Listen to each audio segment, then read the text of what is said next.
My dad poured gasoline on my dreams and lit a match and smiled while they burned. He said it was to teach me a lesson. Had no idea I was taking notes. Welcome to my channel. I was 17 the night my father decided I needed to be humbled. The smell of gasoline still makes my stomach twist. It was late summer in rural Ohio, the kind of night where the air feels heavy and the cicadas scream like they know something bad is about to happen. I remember standing barefoot on the porch, my hands shaking, clutching the acceptance letter to a college 3 states away. It wasn't Harvard, it wasn't Yale, but it was mine. I had worked double shifts at the diner after school for 2 years. I had hidden my tip money inside an old cereal box because I knew if my dad found it, he'd call it rent. He always said the same thing. Nothing in this house is free. Not love, not safety, not even air. When he found the acceptance letter, he didn't yell at first. That would have been easier. Instead, he laughed. A slow, disappointed laugh, like I'd just told the worst joke of my life. "You think you're better than this family?" he asked. I didn't answer, because in his world, silence was guilt. He walked into my room while I stood frozen in the hallway. I heard drawers opening, closet doors slamming, the ripping of paper, the crack of picture frames hitting the floor. My trophies, my notebooks, my sketch pads, the little gold bracelet my mom gave me before she died. All of it, thrown into a pile in the backyard. I ran outside, screaming, "Stop!" Neighbors' porch lights flicked on, but no one came out. They never did. He grabbed the red gasoline can from the garage like this was routine, like he'd rehearsed it. "This is what happens," he said calmly, "when you forget who you are." He poured. Over my clothes, over my school books, over the only baby picture I had left. My throat burned before the fire even started. "You want to leave?" he asked. "Fine." And then he struck the match. The flames rose fast, bright orange against the dark sky.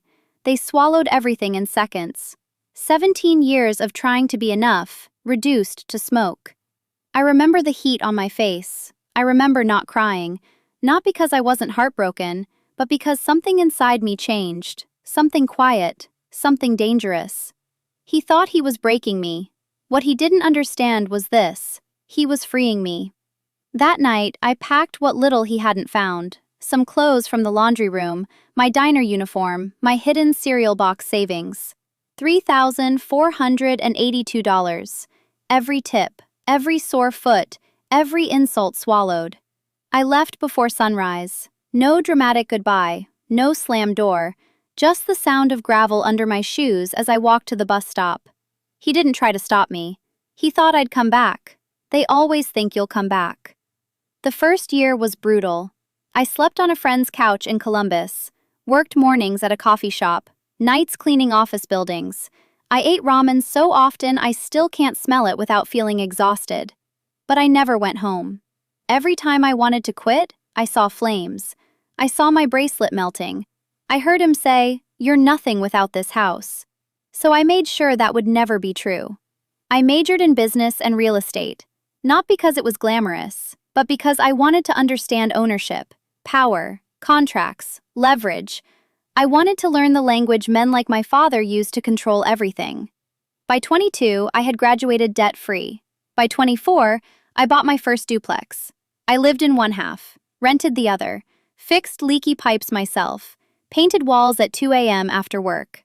By 27, I owned 5 properties, small ones, ugly ones, but they were mine. And every time I signed a closing document, I thought about fire. I didn't hear much about my father for years. Small-town gossip travels, though. He lost his job at the factory, started drinking more, refused to sell out the house because it was family legacy. That house wasn't a legacy, it was a cage. But he clung to it like it was the only proof he mattered. Then, last winter, I got a call from a number I didn't recognize. It was a bank representative. My father's mortgage was months behind. Foreclosure proceedings had started. I almost hung up. I told myself it wasn't my problem. Karma doesn't need help. But then she said the address. That address. And something inside me went still. I asked a simple question. When is the auction? The day of the auction, I wore a black coat and red lipstick. Not for him, for me. I walked into that county building like I belonged there, because I did. There were only 3 bidders. The house needed repairs. The market had dipped. To them, it was a liability. To me, it was a memory soaked in gasoline. The bidding started low. My heart didn't race. I'd negotiated tougher deals before. When the final number was called, I raised my hand calmly. Sold! The gavel hit. Just like that. The house was mine, legally, irrevocably mine. The rest of the didn't tell him immediately.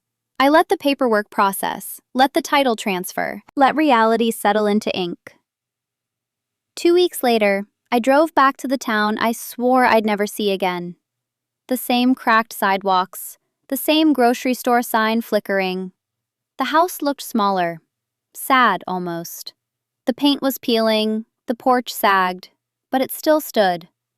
He was sitting outside when I pulled up, older, thinner, but still holding himself like he owned the world. He didn't recognize my car. He didn't recognize me at first. I stepped out slowly. He squinted. And then his face changed. Not warmth, not pride, just confusion. "What are you doing here?" he asked. I smiled gently, the kind of smile that doesn't shake. "I'm home," I said. He scoffed.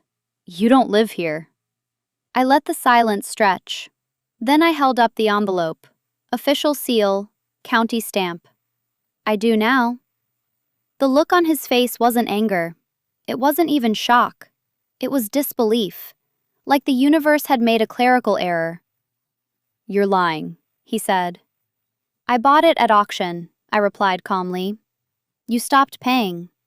He stood up too fast, swaying slightly. "You can't just take someone's house." I tilted my head. "You taught me something important that night," I said softly. "Nothing in this house is free." The words landed, heavy. I stepped past him and onto the porch.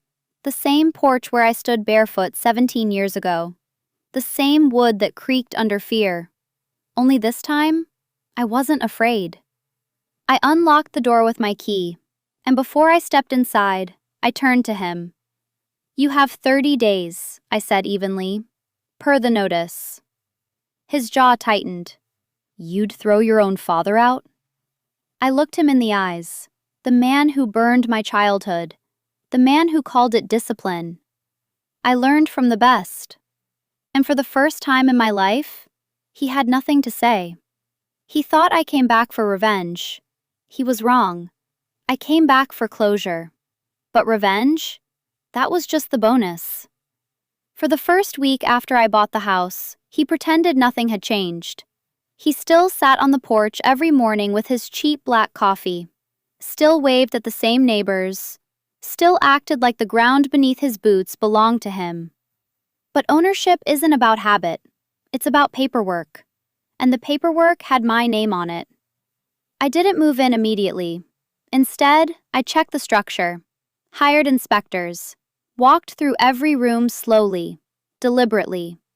My old bedroom still had the dent in the wall from the night he threw a chair. The closet door still hung crooked. The backyard. The grass had grown over the burn mark, but I knew exactly where it was. I stood there longer than I expected. 17-year-old me had stood in that same spot, watching her life turn to ash. 34-year-old me stood there now, holding the deed. Funny how time works. The town found out fast. Small towns don't need Wi-Fi. They run on whispers. At the grocery store, I caught people staring.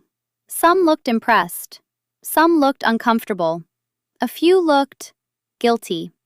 They remembered that night. The flames were hard to ignore. But nobody called the police. Nobody knocked on our door. Silence protects abusers better than locks ever could. 3 days after I gave him the notice, he knocked on the front door. My door. I opened it calmly. He didn't step inside. Maybe he felt it. The shift. "You're serious?" he asked. "Yes." "You'd really put me out?" "You really burned my things." His jaw flexed. "That was different," You were a kid. You needed discipline. No, I said quietly. You needed control. The air between us tightened. For the first time, he didn't have a louder voice, or a bigger presence, or financial power. All he had was history. And history doesn't pay property taxes. On day 10, he started packing.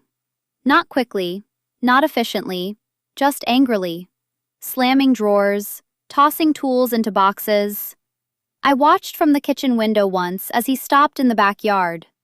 He stood over the old burn spot, kicked the dirt, like he could erase it again.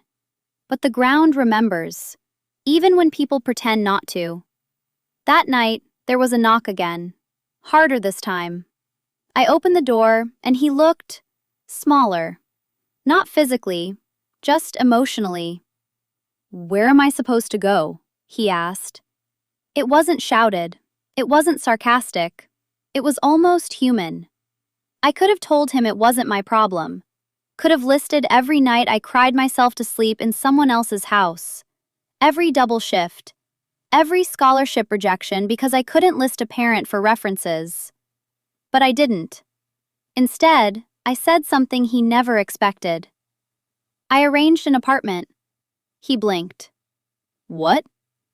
"There's a one-bedroom near Main Street. First 3 months paid." He stared at me like I'd spoken another language. "Why would you do that?"